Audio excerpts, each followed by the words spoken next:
PM મોદીએ દેશને અર્પણ કર્યા 3 સ્વદેશી સુપર કમ્પ્યુટર પરમ રુદ્ર.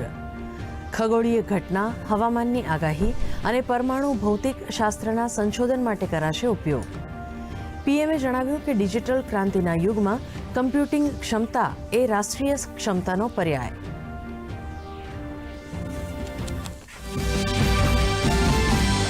જમ્મુ કાશ્મીરમાં ભાજપ નેતા અમિત શાહનો ઝંઝાવાતી પ્રચાર. વિશાળ જનસભા સંબોધતા તેમણે કહ્યું, પહેલા 2 તબક્કામાં એનસીએ અને કોંગ્રેસના સુપડા સાફ. તો કોંગ્રેસ નેતા રાહુલ ગાંધીનો હરિયાણામાં ધુઆંધાર પ્રચાર. પ્રચંડ બહુમતી સાથે સરકાર બનાવવાનો વિશ્વાસ કર્યો વ્યક્ત.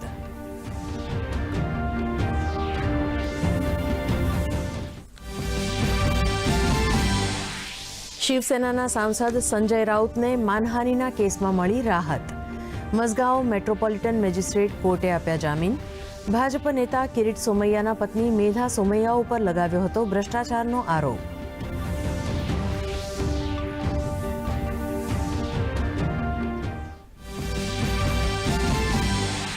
અસંગઠિત ક્ષેત્રમાં કામ કરતા કામદારો માટે ખુશખબર.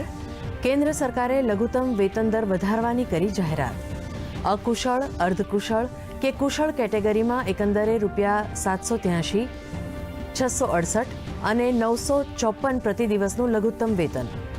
વધારો 1 ઓક્ટોબર 2024થી લાગુ. ગુજરાતને મળશે વધારાના 2.44 લાખ ગ્રામીણ આવાસ. કેન્દ્ર સરકારે ગુજરાતની શ્રેષ્ઠતા અને લાભાર્થીઓની વધુ સંખ્યાને ધ્યાને રાખી લીધો નિર્ણય. પ્રતીક્ષા યાદીના બધા લાભાર્થીઓને ઘર આપવા સરકાર સજ્જ.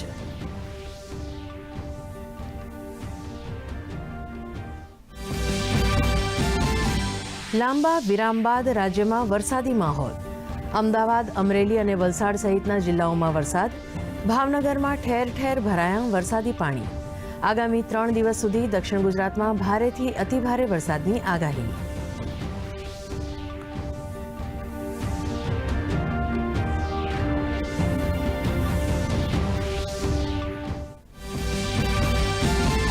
રાજ્યમાં જામ્યો ગરબાનો માહોલ.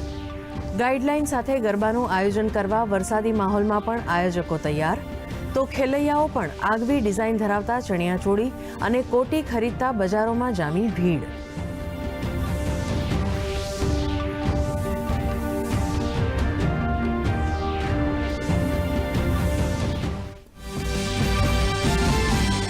ઇઝરાયેલે બેરૂત પર કર્યો હુમલો. હિઝબુલ્લા કમાન્ડરના મૃત્યુનો કર્યો દાવો. તો બીજી તરફ ઇઝરાયેલી વિદેશ મંત્રીએ યુદ્ધ વિરામની દરખાસ્તોને નકારી. ભારતે પોતાના નાગરિકોને લેબેનોનની યાત્રા ટાળવા આપી સલાહ.